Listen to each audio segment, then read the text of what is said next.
Hello everyone, this is Akankshi again in front of you and today आज हम बात करने वाले हैं क्लास 11th के chapter number 1 some basic concepts of chemistry and this is part. Now today पहले आज हम जो टॉपिक्स कवर करने वाले हैं उनका मैं इंट्रोडक्शन दे देती हूँ, उसके बाद आगे हम बढ़ेंगे।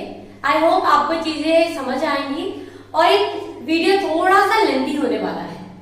It will be quite lengthy and इसमें आपको जो डिटेलिंग हम जाके बताएंगे कि कैसे कैसे आपकी चीजें आगे बढ़ी है। लास्ट वीडियो में मैंने आपकी बात की थी केमिस्ट्री के बारे में कि केमिस्ट्री क्या है। Chemistry is the study of matter and the changes that it undergoes and the laws which governs the changes of the matter, right. मैंने यही बात की थी कि केमिस्ट्री क्या है, किसी भी मैटर में जो भी चेंजेस हो रहे हैं, क्यों हो रहे हैं, कैसे हो रहे हैं, मैटर है क्या, कैसे है, इन सब के बारे में जो स्टडी है वो मेरी केमिस्ट्री है। यानी कि केमिस्ट्री की जो पूरी कहानी है वो मैटर के आसपास से रिवॉल्व कर रही है। मैंने इसमें इसके एप्लीकेशंस, ड्रग्स वगैरह के बारे में पढ़ाया था और बहुत सारी चीजें डिटेल करी थी। अगर आपको कोई कंफ्यूजन है तो प्लीज आप एक बार जाके पार्ट फर्स्ट एक बार फिर से देख लें। वो ज्यादा लेंथी नहीं है, जस्ट आई थिंक 25 मिनट्स या फिर हाफ एन आवर का है। Now let us move forward. Today we are going to talk about matter.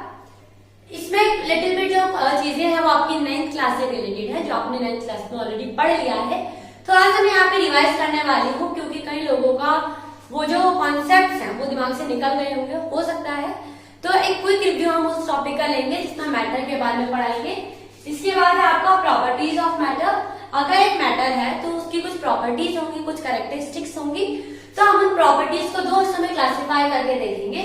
एक तरीका होगा फिजिकल प्रॉपर्टीज का और एक होगा केमिकल प्रॉपर्टीज का। अब इन दोनों के बीच में क्या डिफरेंस है, कैसे है, उसके बारे में हम आगे बात करेंगे। थर्ड पार्ट है आपका केमिकल प्रॉपर्टी, मतलब आगे फिजिकल प्रॉपर्टी, केमिकल प्रॉपर्टीज उसके बारे में है।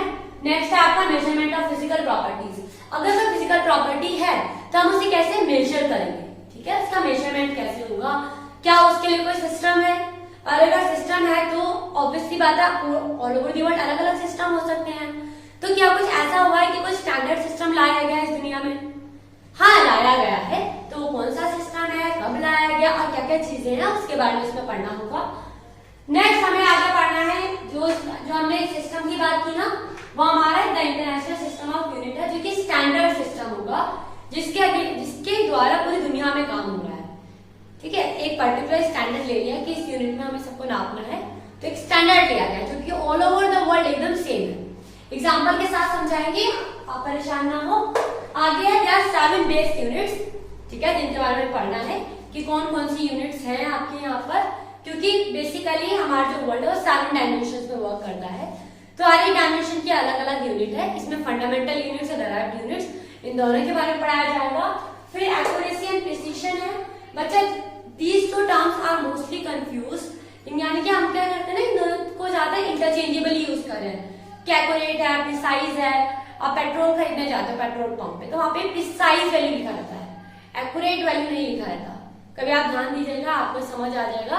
सो what is the difference between the accuracy and precision, we must learn that first and then we are going to talk about the significant numbers.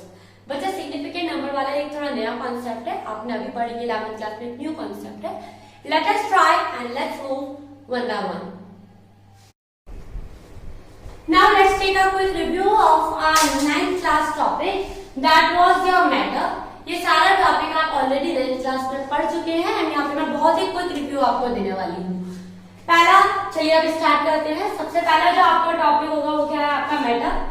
Matter क्या होता है, हमने बात कर चुके हैं। कोई भी चीज जो हमारे आसपास जगह को घेरती है और जिसके पास मास हो वो आपका मैटर कहलाता है। ये मैं कई बार रिपीट कर चुकी हूँ एंड आपको ये भी डेफिनेशन आई थिंक अभी तक याद हो चुकी होगी। अब क्योंकि मैटर बहुत सारा है, from tip to toe, from every inch, in every inch of our surrounding there is matter. तो इस सब मैटर्स को पढ़ने के लिए क्या करें, इस मैटर को हमें क्लासिफाई करना होगा। मैटर को क्लासिफाई हम कर सकते हैं दो तरीके से, on the basis of their physical properties और on the basis of their chemical properties. यही दो तरीके हैं इन दोनों को क्लासिफाई करने के। अगर मैं फिजिकल प्रॉपर्टीज की बात करूं तो फिजिकल प्रॉपर्टीज के अकॉर्डिंग मैं उन्हें 3 हिस्सों में क्लासिफाई कर सकती हूँ, that is solid, liquid and gas. Physical properties के अकॉर्डिंग कैसे क्लासिफाई किया जा सकता है, सॉलिड, लिक्विड एंड गैस। इन तीनों की प्रॉपर्टीज आपको ऑलरेडी पता होंगी, so let me not go in detail with that. आगे बढ़ते हैं, आगे हम बोलेंगे केमिकल प्रॉपर्टीज के लिए। अगर मैं केमिकल प्रॉपर्टीज की बात करूं तो केमिकल प्रॉपर्टीज के अकॉर्डिंग कोई भी मैटर या तो वो प्योर होगा या फिर वो इम्प्योर होगा। अगर वो प्योर है यानी कि उसके अंदर एक ही तरह के मॉलिक्यूल्स, एक ही तरह के atoms through out the composition present है, ठीक है। और दूसरी तरफ होगा इम्प्योर यानी कि अलग अलग कंपाउंड्स आपके एक साथ मिक्सड अप है, तो आपका हो गया मिक्सचर।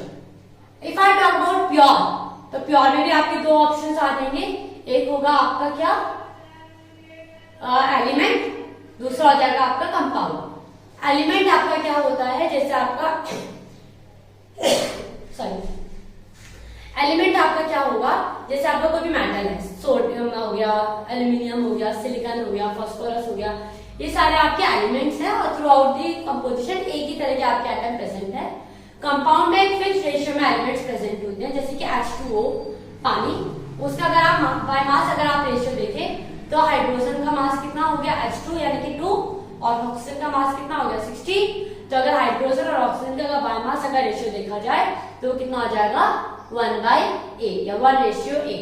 ये कांस्टेंट होगा चाहे आप पानी कहीं से भी ले आए, चाहे आप पानी को टैप वाटर यूज करें, चाहे आप रिवर का वाटर लेके आए, चाहे घर का पानी जो डिस्टिल्ड वाटर उसे लेके आए, सबका जो रेशियो होगा 1:8 ही होगा। तो ऐसी चीजों को भी हम कंपाउंड बोलते हैं। आपने 9th क्लास में पढ़ा होगा कि what is the difference between compound and mixture. तो प्लीज अगर आपने ये पढ़ा है तो अभी जाइए कमेंट सेक्शन में बताइए कि कंपाउंड और मिक्सचर के अंदर क्या डिफरेंस होता है, इसको प्लीज पढ़ें और मुझे भी बताएं। आगे बढ़ते हैं, मिक्सचर्स अगर हम बात करें तो मिक्सचर में आपके दो तरह के मिक्सचर्स होते हैं, एक होमोजेनियस यानी कि वो मिक्सचर जिनकी थ्रू आउट दी कंपोजिशन एकदम सेम है फ्रॉम टिप टू टो।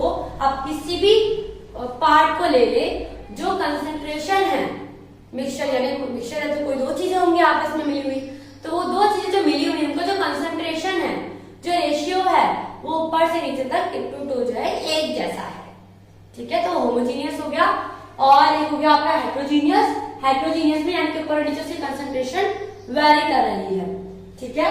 तो हेट्रोजीनियस मिक्सचर में आपके क्या आते हैं, दो कोलाइडल सस्पेंशन, और होमोजीनियस मिक्सचर में आपके ट्रू सॉल्यूशन होते हैं। बच्चा आपको कंफ्यूजन हो सकती है होमोजीनियस मिक्सचर्स और कंपाउंड्स के बीच में।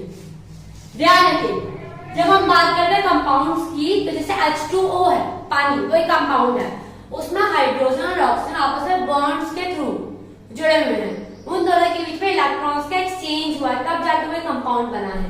लेकिन अगर मैं होमोजीनियस मिक्सचर्स की बात करूं तो वहां पे कोई इलेक्ट्रॉन का एक्सचेंज नहीं हुआ है। यहाँ पे सपोज कि पानी है और नमक है, वो आपस में जो है एक साथ है, वो एग्जिस्ट कर रहे हैं एक साथ। और क्योंकि ऑब्वियसली अगर पानी का जो लैटिस है उसके बीच में नमक भी डला हुआ है, तो एक प्रॉपर कंसंट्रेशन है उसके ऊपर और नीचे तक, इसलिए वो मिक्सचर है, कंपाउंड नहीं है। समझिए इस बात को कि आपका जब भी कोई कंपाउंड होता है उनके बीच में केमिकल बॉन्डिंग होती है, और जब भी आपका कोई मिक्सचर होता है उनके बीच में फिजिकल बॉन्डिंग होती है, कोई फिजिकल फोर्स होगा, ठीक है। I hope that I am clear here.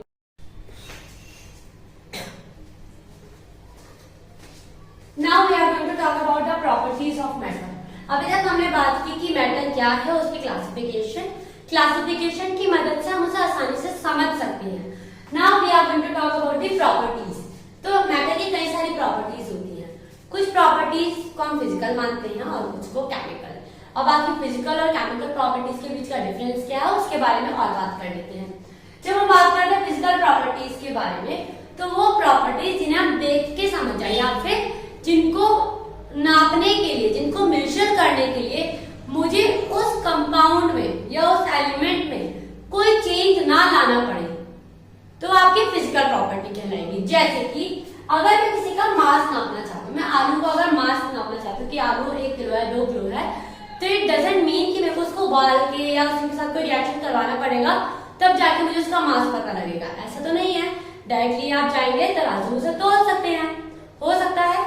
Second आपका हो सकता है साइज, जैसे आप किसी चीज की लेंथ नापते हैं, अपनी कोई लेंथ नापते हैं, तो इसका मतलब ये नहीं आपको कोई रिएक्शन करनी होगी, आप अपने साबुन से रगड़ोगे तब जाके आपको कोई प्रॉपर अपना साइज नापने को मिलेगा, नहीं। इसे आप देखे प्रॉपरली उसको लेंगे, मेजर करना स्टार्ट कर देंगे, आप टाइम मेजर कर सकते हैं, टेम्परेचर मेजर कर सकते हैं, ये सारी फिजिकल प्रॉपर्टीज है। इनको जरा ध्यान से देखिए, जो मैंने डेफिनेशन लिखी है। Physical properties are those properties, physical properties are those properties which can be measured और ऑब्जर्व, यानी कि जिन्हें हम मेजर कर सकते हैं और ऑब्जर्व कर सकते हैं बिना उस कंपाउंड की आइडेंटिटी या कंपोजिशन से छेड़छाड़ किए, तो वो आपको आ जाएगा फिजिकल प्रॉपर्टीज। इसके एग्जांपल में आपका मास, साइज, आपका टाइम और टेम्परेचर, ये बेसिक 4 यूनिट बहुत ज्यादा नापी जाती है। Another thing is chemical properties, इसमें हमें चेंज लाना पड़ेगा तभी हम उसको समझ सकते हैं। जैसे अगर मैं किसी कंपाउंड को बताना चाहती हूँ कि वो एसिडिक है या फिर वो बेसिक है, ठीक है, एसिडिटी या बेसिसिटी अगर मुझे चेक करनी है तो उस केस में मुझे उसे लिटमस पेपर के साथ टेस्टिंग करानी पड़ेगी, ठीक है, या हो सकता है उनको एसिड बेस की रिएक्शन करानी पड़ जाए, ठीक है, तो आपकी केमिकल प्रॉपर्टीज के अंदर आ जाएगा। या फिर अगर मैं देखना चाहती हूँ कि आयरन ऑक्सीजन के साथ कैसे रिएक्ट करेगा, याद करिए आपने 10th क्लास में एक मैग्नीशियम को जलाया था, तब जाके आपने बताया कि मैग्नीशियम जो ऑक्सीडाइज हो रहा है और वो MgO में कन्वर्ट हो रहा है, मैग्नीशियम ऑक्साइड में कन्वर्ट हो रहा है। तो वहां पे जो है MgO में कन्वर्ट हो रहा है, वो अपनी आइडेंटिटी तो खो दी ना उसने, हम उसमें केमिकली चेंजेस ला रहे हैं, तब जाके उसकी प्रॉपर्टी को मेजर कर पा रहे हैं, तो उस केस में हो गया आपका केमिकल प्रॉपर्टीज। बच्चा when we talk about physical properties ना, तो फिजिकल प्रॉपर्टीज को मेजर करने के लिए हमेशा आपको 2 चीजों की जरूरत पड़ती है, हमेशा। एक होती है आपकी न्यूमेरिक वैल्यू,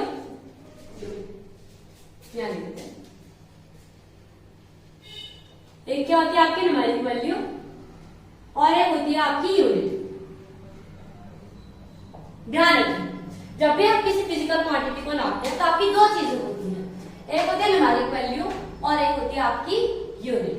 बताते हैं दोनों का मतलब क्या है, ठीक है। फॉर एग्जाम्पल मुझे मास नापना है, I want to measure the mass. तो अगर मास की बात करूं, मैंने मास बताया कि आपके हाथ में जो भी सब्सटेंस है उसका मास कितना है, 2 kg है। कोई भी सब्सटेंस हो सकता है, कुछ भी हो सकता है, तो 2 kg उसका मास है, 2 kg उसका मास है। तो इसमें जो 2 है that is numeric value,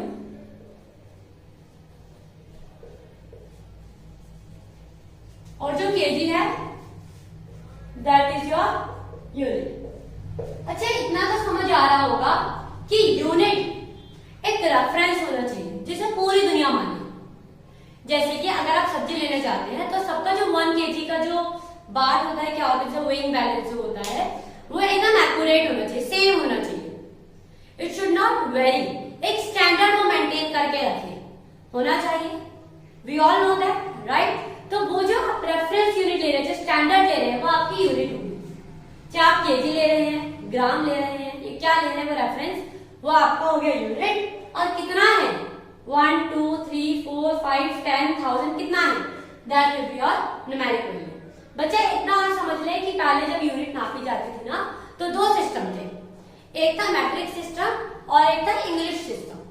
matric system ज्यादा यूज होता था, वो ज्यादातर आपका डेसिमल सिस्टम पे वर्क होता था, और वो ना आपका फ्रांस में पहले यूज हुआ था। जहां तक मुझे याद है 1875 ईयर में उसका यूज होना स्टार्ट हुआ था। If I am not wrong, 1875 is the right year जहां पे आपका ये यूनिट स्टार्ट होना शुरू हुआ। लेकिन अगर ध्यान दें, ऑब्वियसली बात है, हमारा जो वर्ल्ड है ना ग्लोबलाइजेशन के लेवल पर है, यानी कि पूरा वर्ल्ड एक दूसरे से इंटरेक्ट करता है, पूरा वर्ल्ड एक दूसरे सामान को लाकर ले जाता है, इंपोर्ट एक्सपोर्ट दोनों चीजें होती हैं। तो एक कॉमन सिस्टम की जरूरत पड़ी, एक कॉमन सिस्टम की जरूरत पड़ी जो कि ऑल ओवर द वर्ल्ड आपकी मानी जा सके। तो हमने जो सिस्टम रखा that was your SI unit वाला system, SI unit, international system of units, SI units, ठीक है। इसलिए हमने क्या करा, 7 बेस हमने बोलियां फिजिकल क्वांटिटीज ली, 7 बेस, उनकी कुछ एसआई यूनिट्स लिखी कि भाई इन क्वांटिटीज की ये यूनिट मानी जाएगी ऑल ओवर द वर्ल्ड, और उन्हीं को रेफरेंस लेके हम आपस में क्या वो करेंगे, अपना कम्युनिकेट करेंगे, या जो भी हम बिजनेस करेंगे वो इन स्टैंडर्ड्स को लेके करेंगे। बच्चा कोई भी यूनिट है ना, वो आपकी 2 तरह की हो सकती है, एक होगी फंडामेंटल यूनिट और एक होती है डिराइव्ड यूनिट। ये अभी जो पूरा ये जो टॉपिक है, जो सेक्शन है, उसमें मैं सिर्फ फंडामेंटल यूनिट्स की बात करूंगी। लेकिन मैं आपको एग्जांपल दे सकती हूँ कि what are the derived units and what are the fundamental units. For example जो आपका डिस्टेंस है उसको मीटर में नापते हैं, राइट। जो टाइम है उसको हम सेकंड में नापते हैं। होता है क्या, बचपन से करता है कि ये डिस्टेंस को मीटर में नापते हैं, आपका टाइम को सेकंड्स में नापते हैं, मेजर करते हैं ना। तो लेकिन अगर मैं बात करूं वेलोसिटी या फिर स्पीड की अगर बात करूं तो स्पीड क्या होता है आपका, डिस्टेंस अपॉन में टाइम। डिस्टेंस क्या हो गया आपका मीटर, टाइम सेकंड, यूनिट क्या हो गई मीटर पर सेकंड। समझ आया। कुछ एग्जांपल डिराइव जो आपका फंडामेंटल यूनिट्स में डेरिवेशन नहीं कर रहे हैं, आप कुछ स्टैंडर्ड यूनिट्स को मेजर कर रहे हैं, ठीक है। वहीं पर डिराइव यूनिट्स में फंडामेंटल यूनिट्स का यूज करके हम कुछ अलग यूनिट्स बना रहे हैं। जब हम एक्सीलरेशन की बात करते हैं तो मीटर पर सेकंड स्क्वायर आ जाता है, राइट। ऐसे कई सारे आप यूनिट्स मेजर करते हैं, एक्सीलरेशन है आपका, वेलोसिटी है, अभी तो आपने यही चीजें मेजर करनी सीखी है। फंडामेंटल यूनिट्स की अगर बात करें तो इसमें मीटर जब डिस्टेंस में आ गया, टाइम सेकंड में आ गया, और बहुत सारी 7 बेस यूनिट्स हैं। तो इन 7 बेस यूनिट्स के बारे में और कैसे डिराइव किया गया, किनको स्टैंडर्ड माना गया है, उसी के बारे में हम इस सेक्शन के अंदर अभी पढ़ने वाले हैं। तो आपको मैं अभी यहाँ पे पिक दिखाने वाली हूँ जिसमें आपको 7 की 7 यूनिट्स नजर आ रही हैं, और उनके आगे उनकी यूनिट्स, फंडामेंटल क्वांटिटी और प्लस आपका जो उसकी डेरिवेशन है, जिनका स्टैंडर्ड है वो दिखाया जा रहा है, ठीक है। क्यों ये स्टैंडर्ड आके आया कहां से है, आई थिंक आपको नजर आ रहा होगा। जो सबसे पहला है that is your length. Length की यूनिट कितनी होती है आपकी, मीटर। अगर ऐसा यूनिट की बात की जाए तो जो लेंथ है उसे आप मीटर में नापते हैं, और मीटर का आप अगर मेजर करना चाहते हैं 1 मीटर, तो मुझे कैसे पता लगेगा कि 1 मीटर इतना ही है। यूजुअली हम कहते हैं यहाँ से लेकर यहाँ तक का डिस्टेंस 1 मीटर करते हैं मेजर, लेकिन बच्चा हर किसी की बॉडी अलग अलग होती है, हर किसी के हाथ की लंबाई चौड़ाई अलग अलग होगी। तो ये 1 मीटर स्टैंडर्ड तो नहीं रहा। 1 मीटर को मेजर करने के लिए स्टैंडर्ड यूनिट चाहिए ना, कि ऑल ओवर द वर्ल्ड हमें देखना पड़े, ऑल ओवर द हमें कम्युनिकेट करना है, तो हमें उसको एक स्टैंडर्ड बनाना होगा। तो स्टैंडर्ड क्या होगा बच्चा, अगर हम देखें तो 1 मीटर क्या होता है। देखिए इस दुनिया में एक चीज कांस्टेंट है, that is velocity of light, या कह सकते हैं स्पीड ऑफ लाइट, वो कांस्टेंट है। तो स्पीड ऑफ लाइट हमें पता है, हमने क्या करा, मीटर हमें 1 मीटर चाहिए, ठीक है। तो उस अकॉर्डिंग अगर हम देखें तो हमें अगर मैं 1 मीटर को डिफाइन करना चाहूं तो मुझे समझ आएगा कि अगर कोई भी लेंथ जो light t equals to 1 upon में 299792458 सेकंड्स में ट्रैवल करती है, तो वो 1 मीटर होगा। दोबारा से सुन ले यहाँ पे, तो 1 मीटर वो डिस्टेंस है जो कि लाइट ट्रैवल करती है जस्ट टाइम 1 अपॉन में 299792458 सेकंड जितना हो जाए। इतने सेकंड यानी सेकंड से इतने हिस्से में लाइट जितना भी डिस्टेंस ट्रैवल कर रही है वो आपका 1 मीटर की लेंथ कहलाएगी। नेक्स्ट है आपका मास की यूनिट केजी। बच्चा केजी एज सच हम कोई डिफाइन नहीं कर सकते थे, कोई यूनिट नहीं थी, तो हमने प्लैटिनम का एक गोला लिया, एक थोड़ा सा मास लिया और बोले जितना भी मास है वो हम इसे 1 केजी मान के चल रहे हैं, ठीक है। एक प्लैटिनम का गोला लिया गया, कोई मास लिया गया और उसे पूरी इंटरनेशनली माना गया कि ये जो जितना भी मास है इसको हम 1 केजी बोल रहे हैं, और इसी के अकॉर्डिंग बाकी सारे जो मासेस है वो इसी के वजन के थ्रू बनाया गया, यानी कि एक मास का स्टैंडर्ड माना गया, उसी के साथ में दूसरा बनाया गया, ऐसे करके। सो 1 केजी मास में क्या है बच्चे, प्लैटिनम का ब्लॉक है जो कि आपका इंटरनेशनल ब्यूरो ऑफ रेट्स में आपका अवेलेबल है, उसका जो भी मास है वो आपका 1 केजी का मास है। ऐसे स्टैंडर्ड लिया गया, इसको ऐसे कोई डिफाइन नहीं किया गया है। Another thing is your time. When we talk about time, second की अगर बात, इसकी यूनिट क्या होगी आपकी सेकंड, ठीक है। तो ये क्या कहता है, टाइम को अगर मेजर करना चाहते हैं तो आपको ये पता होना चाहिए कि शायद आपको पता है, नहीं पता, मुझे ये नहीं पता अभी, बट आई थिंक आपको ये पढ़ाया गया होगा कि एक एटम है, ठीक है।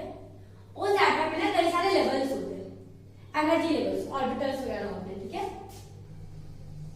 जो सबसे अंदर वाला लेवल होता है उसको बोलते हैं ग्राउंड लेवल, और जो बाहर वाला हो गया वो गया आपका एक्साइटेड लेवल।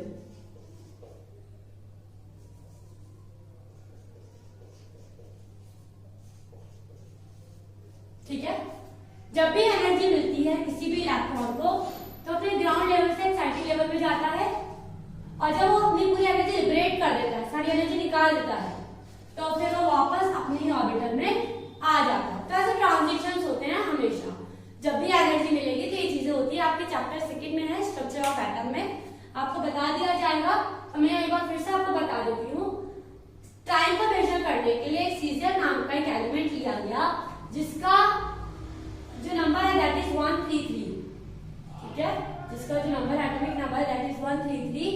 तो उसको जब देखा गया तो ये जो ट्रांजिशंस है, अब सेकंड को नापना कैसे हुआ कि एटम लिया गया, अब उसकी जो इलेक्ट्रॉन जो शफलिंग कर रहा है, अगर वो इतनी शफलिंग जितने भी समय में कर रहा है, उसका इलेक्ट्रॉन इतनी शफलिंग जितने भी समय में कर रहा है, वो आपका कहलाएगा 1 सेकेंड का समय। फिर से बता रही हूँ, इलेक्ट्रॉन है सीजीएफ का 133 एटम का, उसे एनर्जी मिली, सपोज एनर्जी स्ट्राइक की या एक्साइट हो गया, और फिर से एटम क्या हुआ, इसने अपनी एनर्जी पूरी लिबरेट की, फिर वापस से नीचे आ गया, फिर एनर्जी मिली, फिर ऊपर आ गया, फिर वाइब्रेट हुआ, फिर वापस नीचे। तो ट्रांजिशंस चल रही है, ठीक है, रेगुलरली। तो जब टाइम को डिफाइन किया गया तो उन्होंने ये बताया कि ये ट्रांजिशन अगर 9192631770 टाइम्स हो जाए, जितने भी समय में इतनी ट्रांजिशन हो रही हैं, वो आपका 1 सेकेंड का समय कहलाएगा। दैट वाज योर डेफिनेशन, ठीक है। दूसरा पार्ट है इलेक्ट्रिक करंट का। इलेक्ट्रिक करंट को नापने के लिए जो यूनिट होती है दैट इज योर एम्पियर। उसको मेजर करने के लिए बोला गया कि दो बहुत ही बड़ी इनफाइनाइट लेंथ की वायर ली गई है, उन दोनों वायर्स के बीच 1 मीटर का डिस्टेंस है, और दोनों ही वायर के अंदर जो है इतना करंट जाना चाहिए कि उन दोनों वायर्स के बीच में जो फोर्स हो, जो फोर्स एक्सर्ट हो, वो कितना हो, 2 × 10⁻⁷ न्यूटन पर मीटर। फिर से बता देते हैं, दो इनफाइनाइट लेंथ की वायर लेनी है, 1 मीटर के डिस्टेंस पे लेनी है, दोनों के बीच में सेम अमाउंट ऑफ करंट जाना चाहिए, ठीक है। उन दोनों का एरिया बहुत ही छोटा होना चाहिए, और उस केस पे अगर उन दोनों के बीच का फोर्स, पहले आप करंट को बढ़ाएं दोनों में बढ़ाएंगे सेम, जब तक बढ़ाओ जब तक उन दोनों का फोर्स इतना नहीं हो जाता। जैसे इतना फोर्स आ गया वहीं रोक, उस समय जो भी करंट फ्लो हो रहा होगा दोनों वायर्स के अंदर, वो आपका 1 एम्पियर करंट होगा। अब समझ आ गया? I think it is clear right now. एक बार फिर रिवाइज करा देते हैं आपको यहाँ तक का पार्ट। सबसे पहले जो भी यूनिट्स होती है वो 2 तरह की होती है, एक होती है फंडामेंटल यूनिट, एक होती है डिराइव्ड यूनिट। फंडामेंटल यूनिट वो जिनको हम इंडियन स्टैंडर्ड से अकॉर्डिंग मेजर करते हैं, और डिराइव्ड यूनिट्स आपकी फंडामेंटल यूनिट से ही बनती है। हमारी ऐसा यूनिट में 7 बेस्ड यूनिट्स है। पहला लेंथ को मेजर करता है मीटर में। मीटर वो डिस्टेंस है जो कि आपका लाइट ट्रैवल करती है इन t = 1/299792458 सेकेंड्स। जब बात करते हैं मास की, तो मास आपका जो भी प्लैटिनम है, जो आपका इंटरनेशनल ब्यूरो ऑफ वेट में प्रेजेंट है, उसका जो भी मास है उसी को 1 kg मान के चलते हैं। प्लैटिनम ही क्यों लिया गया, इसका भी रीजन है। प्लैटिनम इसलिए लिया गया है क्योंकि प्लैटिनम आपका बहुत ही लीस्ट रिएक्टिव एलिमेंट होता है।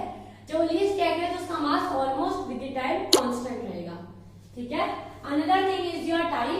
टाइम को मेजर करने के लिए सीजर एलिमेंट लिया जिसका एटॉमिक मास है 133।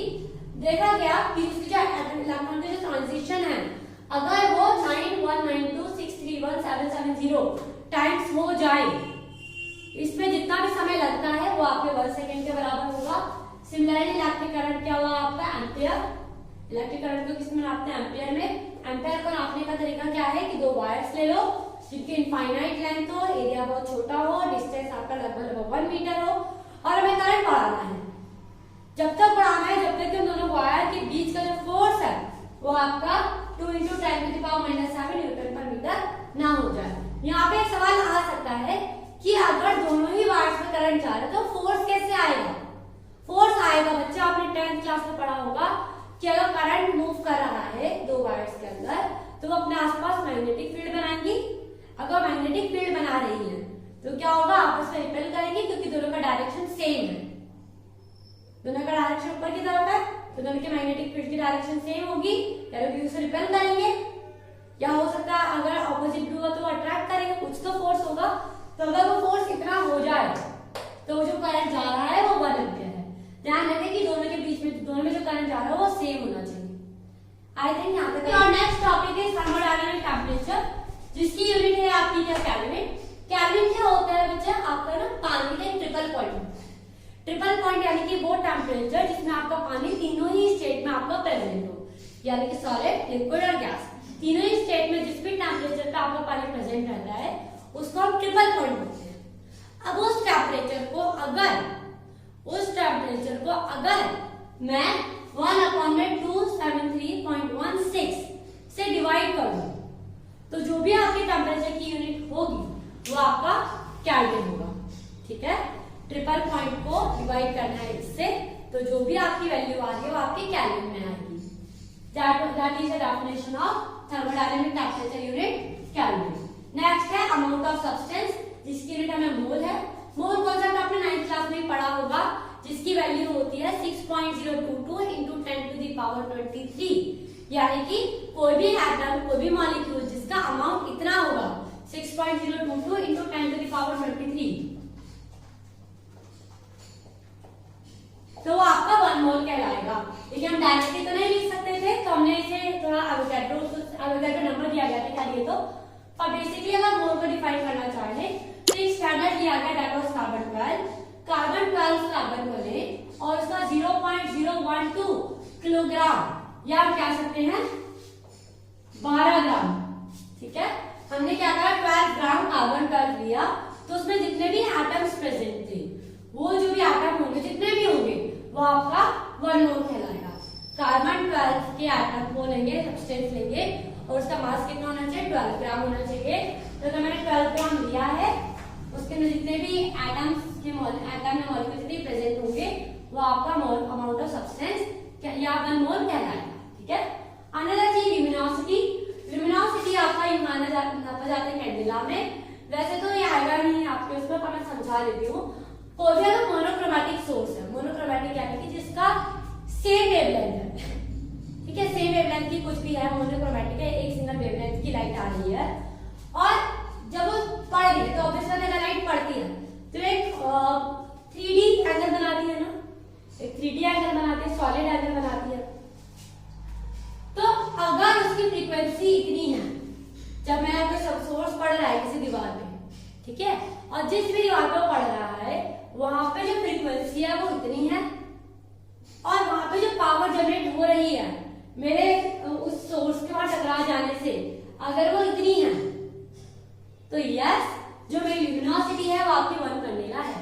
ये काफी बड़ी यूनिट होती है। ठीक है, समझ आ गया वाला पूरा पार्ट। थोड़ा सा मुश्किल है, कुछ डेफिनेशन थोड़ा सा याद करने वाला पार्ट है क्योंकि स्टैंडर्ड्स है, लेकिन ध्यान रखिए स्टैंडर्ड इसलिए रखा गया क्योंकि चेंज नहीं होते हैं। अगर ये चेंज होते तो ये स्टैंडर्ड रखने का कोई फायदा ही नहीं था। These all 7 units does not change with time.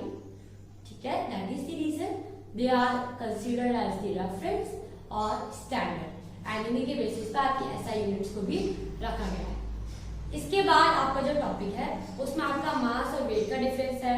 Temperature के लिए आपका सेल्सियस, फ़ारेनहाइट और केल्विन के बीच का इंटरचेंज करना सिखाया गया है। प्रेशर है और वो सारी चीजें जो आप ऑलरेडी पढ़ चुके हैं और ऑलरेडी आप जानते हैं। Now we are going to talk about accuracy and precision. बच्चा अगर मैं इस चीज को बहुत डिटेल में समझाना चाहूँ ना तो एक गेम के थ्रू मैं आपको समझा सकती हूँ।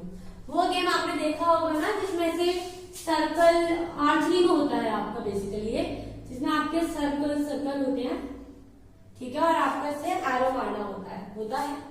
तो मैं 2 एग्जांपल दूंगी, एक एक्यूरेसी का और एक है आपका प्रिसिशन का। ठीक है, अब ऑब्वियसली बात है अगर मैं एरो मार रही हूँ तो it should come here, centre में होता है, जो सेंटर में जो रेड कलर का होता है वहां पे आपका तीर जाना चाहिए, तो उसे मानेंगे हम ट्रू वैल्यू। जो मेरे एक्सपेरिमेंट के अनुसार जो भी एक्चुअल वैल्यू आनी चाहिए, जहां पे मेरे एक्चुअल में तीर लगना चाहिए, वो है ये सेंटर वाला पार्ट। और सपोज करिए मैंने तीर मारा और वो एक्चुअल में यहां पे जाके लग भी गया, या इसके यहां लगा, यहां लगा, यहां लगा और यहां लगा। मैंने 4 बार अटेम्प्ट किया और 4 बार इस तरह से लगा। अब इतना तो आप मानते होंगे कि जितना क्लोज वो सेंटर के पास लगेगा उतना ज्यादा अच्छी मैंने एक्यूरेसी के साथ तीर मारा है। एक्यूरेसी में निशानेबाज हुई, हाँ या नहीं, यानी कि मेरी एक्यूरेसी ज्यादा है। इस केस में क्या है, मेरी एक्यूरेसी ज्यादा है, यानी कि जो मुझे ट्रू वैल्यू चाहिए, जो मुझे डेस्टिनेट है, उसके मैं क्लोज आ रही हूं। So we can say accuracy क्या है, closeness to the true value. एक और डेफिनेशन इसकी हो सकती है, closeness to the true value. इसको एक और एग्जांपल या मैं एक तरह समझा सकती हूँ। सपोज कि मैंने आपको कोई एंटिटी दी, ठीक है, और उसका एंटिटी का कोई वेट था 2 kg, ठीक है। मैंने कहा जाओ इसको ना नापो, इसको वे करो और बताओ कि कितना केजी है। आपने जिस तराजू का यूज किया उसके अकॉर्डिंग इसका वेट आया 2.109 कुछ केजी, ठीक है। तो ऑब्वियस सी बात है कि बिल्कुल एक्यूरेट रिजल्ट तो नहीं है, कुछ थोड़ा सा ऊपर नीचे है, हल्का फुल्का ऊपर नीचे, यहाँ पे 2 है, यहाँ पे 2.1 है, थोड़ा सा डिफरेंस है, लेकिन डिफरेंस तो है, राइट। आना कितना चाहिए था 2 kg, आज कितना आ रहा है, इतना, ठीक है। तो मेरी इस केस में एक्यूरेसी कितनी होगी, अगर मैं एक्यूरेसी नापना चाहूं देन इट विल बी आपका जो एक्सपेरिमेंटल वैल्यू है, यानी कि हमारी एक्सपेरिमेंटल वैल्यू ये हो गई 2.109 में से माइनस करा 2 kg, तो कितना आ गया 0.109, ठीक है। That is your accuracy. जितना आना चाहिए और आ कितना रहा है, उन दोनों के बीच का डिफरेंस आपका एक्यूरेसी कहलाएगा। I think I am clear here. True value से कि आप कितने क्लोज जा रहे हैं वो आपका एक्यूरेसी कहलाता है। Closeness to the true value is called accuracy. Another accuration is difference between the experimental value and the true value is called accuracy। उसको मेजर करने का तरीका ये रहा कि जो भी आपकी एक्सपेरिमेंटल वैल्यू है वो माइनस जो आपकी ट्रू वैल्यू आनी चाहिए वो, तो आपको जो भी आंसर आएगा वो आपका आ जाएगा एक्यूरेसी के लिए। नेक्स्ट थिंग एक्यूरेसी, ठीक है। जो नेक्स्ट थिंग है that is your precision. Precision में क्या होता है, अगेन मैं यही वाला एग्जांपल लेके आपको समझाती हूँ। तो सपोज करिए आपको अब निशाना मारना था, ठीक है। कोई इंसान है, सपोज करिए हम दोनों में से कोई भी एक आया, मैंने किसी एक को बोला कि आप आइए और यहाँ पे आप निशाना करें, ठीक है, निशाना मारिए। उसने निशाना मारने की कोशिश करी, वो एक जगह मारा है, मतलब बाहर वाले सर्कल पे। एक बार मारा यहाँ पे, दूसरी बार मारा उसी के बगल पे, तीसरी बार भी वहीं पर, चौथी बार वहीं पर, पांचवी बार वहीं पर, 6 टाइम में जितनी बार करा वो इसी एरिया के अंदर अंदर आ रहा है। अब इस केस में ये जो इंसान है वो प्रिसाइज है, यानी कि जितनी बार वो एक्सपेरिमेंट कर रहा है उतनी बार वो सेम वैल्यू ला रहा है, यानी कि जो उसका एक्सपेरिमेंट है वो प्रिसाइज है, एक्यूरेट नहीं है। अगर आप देखें निशाने यहाँ नहीं मारना था, यहाँ मारना था, तो इट्स नॉट एक्यूरेट बट हाँ प्रिसाइज है, यानी कि वो एक्सपेरिमेंट जो सेटअप है वो रिलायबल है। वो ये नहीं होगा कि अगर बार बार आपको अलग अलग इंसानों से आप सेम डिवाइस पे वर्क करवा रहे हो तो वैल्यू डिफरेंट आएगी, नहीं, वैल्यू सेम ही आ रही है, ठीक है। So that will be your precision. तो प्रिसीजन का मतलब क्या हुआ, जितने भी मेरे एक्सपेरिमेंट है उसके मीन वैल्यू को माइनस करना होगा एक पर्टिकुलर वैल्यू से। जैसे कई सारे एक्सपेरिमेंट्स होते हैं, हम क्या करते हैं बच्चा, एक्सपेरिमेंट्स होते हैं ना, तो कई बार रिपीट किया जाता है एक एक्सपेरिमेंट को। अगर मैं एक्सपेरिमेंट को रिपीट करें तो अलग अलग वैल्यूज आएंगी, ठीक है। अगर अलग अलग वैल्यूज है तो एक मीन वैल्यू निकाल लेंगे, उसका मीन निकाल लेंगे, तो मीन वैल्यू और एक जो पर्टिकुलर वैल्यू है उन दोनों के बीच का डिफरेंस आपका प्रिसीजन दिखाता है, ठीक है। यानी कि आप जितनी वैल्यू से कोई एक्सपेरिमेंट करेंगे वो सेम वैल्यू दे रहा है तो उस केस में प्रिसाइज है, और वो ट्रू वैल्यू के पास है तो वो आपका एक्यूरेट कहलाएगा। So there is a difference between accuracy and precision. Accuracy आपका हमेशा ट्रू वैल्यू के नियरेस्ट दिखाता है, प्रिसीजन ये दिखाता है कि कोई एक्सपेरिमेंट कितनी बार रिपीटेबल है। यानी अगर मैं किसी एक डिवाइस से बार बार अपना वेट नापूं, कभी 50 आ रहा है, कभी 50.5, कभी 50.2, इतने तरह के डिफरेंसेस आ रहे हैं तो वो प्रिसाइज है। लेकिन अगर एक बार 50 आ रहा है, एक बार 49 आ रहा है, एक बार 45 आ गया, फिर 55 आ गया, ऐसे तो वो प्रिसाइज नहीं कहलाएगा, ठीक है। Am I clear here? आगे जो नेक्स्ट टॉपिक है बच्चा वो बहुत इंपॉर्टेंट है, बहुत बहुत बहुत इंपॉर्टेंट है, दैट इज सिग्निफिकेंट फिगर्स। उसे ध्यान से देखिए, ध्यान से सुनिएगा, क्योंकि वहां से क्वेश्चन कंफर्म आते ही आते हैं।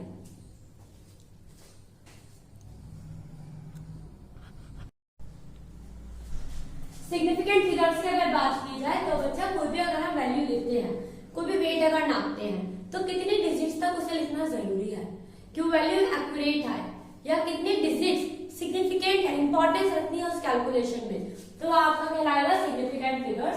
सिग्निफिकेंट फिगर्स में सारी digits plus one doubtful digit एक साथ रहती है, यानी कि certain digits plus one doubtful digit अगर एक साथ आए तो आपका सिग्निफिकेंट फिगर कहलाएगा। इसमें हम एक्यूरेसी की बात करते हैं, प्रिसीशन, वो वैल्यू रखना चाहिए जिससे हमारा एक्यूरेसी और प्रिसीशन हाईएस्ट हो, ठीक है। अनदर थिंग, अगर मैं कभी भी इनएक्यूरेसी या लेस प्रिसीशन आता है तो किस वजह से आएगा? बच्चा, अगर कोई मशीन और ह्यूमन बीइंग अगर इंटरेक्ट कर रहा है तो सिर्फ दो ही लोगों की कमी हो सकती है, या तो उस ऑब्जर्वर की, उस एक्सपेरिमेंट करने वाले पर्सन की, या फिर उस मशीनरी की गलती हो सकती है। मशीनरी में हो सकता है कोई भी वियर एंड टियर हो गया हो, खराब हो गई हो, या उसकी कैलिब्रेशन नहीं हुई हो, तो उस केस में उनमें लिमिटेशंस आ सकती है। इसके अलावा ऑब्जर्वर, कई बार अगर आप देखें स्केल आप लेते हैं, ठीक है, स्केल से आपको लाइन खींचे तो अगर आप अलग अलग एंगल से अगर आप देखेंगे तो वो लाइन की लेंथ भी आप अलग अलग तरह से खींचेंगे। कभी आप ये करके देखिएगा। तो यूजुअली हमें 90 डिग्री पे रखते हैं स्केल को, तब लाइन खींचनी चाहिए ताकि आपकी एक्यूरेसी ज्यादा हो। अनदर थिंग, अगर सिग्निफिकेंट फिगर्स हैं तो इसका क्या कोई रूल है कैलकुलेट करने का? Yes, they are just 4 rules, याद रखिएगा, बहुत इंपॉर्टेंट है। So the rules are, first of all आपका all non zero digit are significant. इसका मतलब क्या है?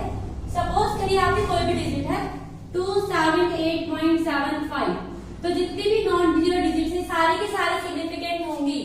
सो कितनी होगी यहाँ पे सिग्निफिकेंट डिजिट? 1 2 3 4 5, तो ओवरऑल सिग्निफिकेंट डिजिट क्या है? इस पे 5 है। सिमिलरली अगर मैं 782.1 डाल दूं तो इसमें सिग्निफिकेंट डिजिट कितनी हो गई आपकी? 4 हो गई। सेकेंड है, अगर नॉन जीरो डिजिट्स के बीच में अगर कोई भी जीरो आता है तो उसकी भी वैल्यू होगी, वो भी सिग्निफिकेंट होगा। इसका मतलब क्या हो गया कि सपोज करिए आपकी वैल्यू है 273.608, तो यहाँ पे दो नॉन जीरो डिजिट्स हैं, उनके बीच में जो जीरो आएगा ये क्या आपका सिग्निफिकेंट है, ठीक है। तो इसमें जो वैल्यू है टोटल कितने सिग्निफिकेंट डिजिट्स हो गए इसके? 6, 1 2 3 4 5 6। नेक्स्ट है आपका, अगर जीरो किसी भी नॉन डिजिट जीरो से पहले पड़ता है तो वह इनसिग्निफिकेंट कहलाएगा। जैसे कि अगर 2 7 8 के पहले यहाँ पे कितने भी जीरोस लगा दें, इसके पहले फर्स्ट डिजिट से पहले कितने भी जीरोस लगा दिए जाएं वो इनसिग्निफिकेंट होंगे, there have no any significance here. अगर मैं 0.0075 लिखती हूँ तो यहाँ पे सिग्निफिकेंट वैल्यू सिर्फ 2 होंगी, स्टार्टिंग के जो जीरोस है उनकी कोई वैल्यू नहीं होगी। देन फोर्थ पार्ट इज, सारे के सारे जीरो जितने भी राइट ना सारे सिग्निफिकेंट होते हैं, जैसे कि 2.0000, तो अगर मैंने ये लिखा है तो इसमें जो सिग्निफिकेंट डिजिट होगी कितनी होगी? 1 2 3 4 5। ध्यान रखिए सब कुछ सिग्निफिकेंट है, सिर्फ एक जगह जीरो का आना इनसिग्निफिकेंट होगा, वो है ऑन दी स्टार्टिंग पार्ट। अगर किसी भी नॉन डिजिट से पहले, नॉन जीरो डिजिट से पहले अगर जीरोस आ रही हैं 0.000678, 0.000458, 0.000648, अगर ऐसा हो रहा है तो इनसिग्निफिकेंट है। बाकी हर एक केस में सारे डिजिट्स आपकी सिग्निफिकेंट होती हैं।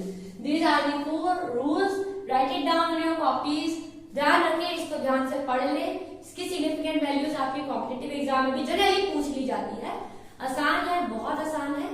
बच्चा ध्यान रखें, मैंने आपको जितना पढ़ाया है दैट इज इनफ, और आप इसको पढ़े एनसीईआरटी में। अभी मैंने आपको जो मिस किया वो आपका एक प्रीफिक्सेस है, जिसमें आपका मिली, सेंटी, डेसी ये सब है, वो ऑलरेडी आप पढ़ चुके हैं। एनसीईआरटी के अंदर इंडेक्स है, वो आप देख सकते हैं। सेकेंड पॉइंट आपका है मास, वॉल्यूम, डेंसिटी, टेम्परेचर, इन सबकी इंटरकन्वर्जन है, वो ऑलरेडी आपको आती है, इसमें मैंने यहाँ कवर नहीं किया। इसके अलावा आपके साइंटिफिक नोटेशन वाला पार्ट है, जिसमें आप एक्सपोनेंट्स की फॉर्म में चीजों को लिख रहे हैं, वो भी आप मैथ्स में पढ़ चुके हैं और आने वाले समय में आप ये सारी चीजें ऑलरेडी जानते हैं। सो मैंने मेन पार्ट यहाँ पे आपको दिखाया है। आई होप आपको ये चीजें पसंद आई है। अगर पसंद आई है तो प्लीज अपने पास किताबें कॉपी ले और इसे ध्यान से पढ़े दोबारा से, और कोशिश करें नोट्स अपने हाथों से दोबारा बनाएं। बाकी हम तो यहाँ हैं ही आपकी मदद करने के लिए, कभी भी कोई क्वेरी हो कमेंट डाउन कर दे, we will reply you as soon as possible. See you, जय हिंद, जय भारत।